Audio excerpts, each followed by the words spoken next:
Orthopedic surgery, well, we diagnose, treat the musculoskeletal system, so bones, fractures, joint pain, tendons, tears, whatnot, the spectrum there.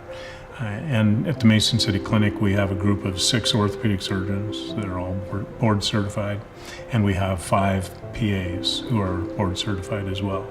So we have a total of 11 providers to see patients. And we see people from infants to over 100 years old.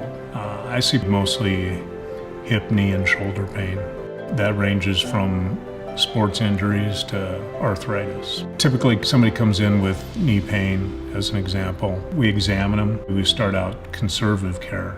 We don't jump into surgery. We'll talk to them about anti-inflammatory medications, ice, physical therapy, cortisone injections if it's applicable.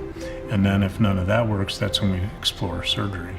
And the surgery would depend on what exactly the problem is, whether it's an ACL tear in somebody younger, where we do an ACL reconstruction, or an older patient with arthritis where they get a joint replacement. The reason you do the surgery is so they get better mobility and function out of a joint.